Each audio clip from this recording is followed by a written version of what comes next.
After months of complete silence, the Samsung Galaxy A57 with model number SMA576B has suddenly surfaced online, and what just leaked might shock the entire mid-range market.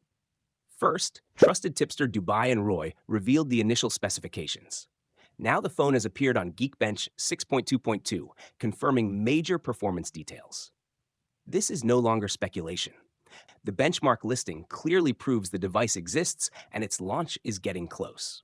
The Galaxy A57 is powered by the Exynos 1680 processor. It packs one high-performance core clocked at 2.91 GHz, four cores running at 2.60 GHz, and three efficiency cores at 1.95 GHz. On the graphics side, it features the Samsung Eclipse 550 GPU, promising stronger gaming performance and improved thermal stability compared to earlier A-series models. Now, let's break down the numbers. On Geekbench, the device reportedly scored 1111399 in single-core and 45519 in multi-core performance. For an A-series smartphone, those figures are seriously impressive. This kind of result pushes the phone into upper mid-range territory and even close to some older flagship devices.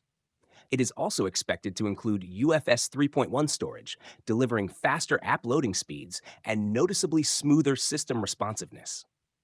If Samsung optimizes it properly, this could easily become one of the smoothest Galaxy A-series phones ever released.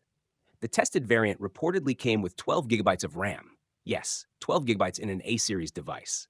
That means powerful multitasking, seamless app switching, and better long-term performance stability. Both the Galaxy A57 and the Samsung Galaxy A37 are expected to feature a full HD plus 120Hz AMOLED display, ensuring ultra-smooth scrolling and vibrant color reproduction.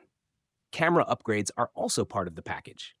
The A57 is expected to feature a 50-megapixel main sensor with OIS, a 12-megapixel ultra-wide lens, a 5-megapixel macro camera, and a 12-megapixel front shooter. Meanwhile, the A37 may include an 8-megapixel ultra-wide. Altogether, this setup positions the device as a solid option for everyday users and even content creators who want versatility without paying flagship prices. Battery life should remain dependable with a 5,000 mAh battery and support for 45-watt fast charging, giving users both endurance and quick top-ups when needed. So here's the big question. If these leaks turn out to be accurate, could the Galaxy A57 become the mid-range performance king of 2026? Drop your opinion in the comments right now. Are you planning to upgrade to the A57? Or are you waiting for something even more powerful? Make sure you subscribe and turn on notifications, because when the next big leak drops, you'll hear it here first, fast, and before everyone else.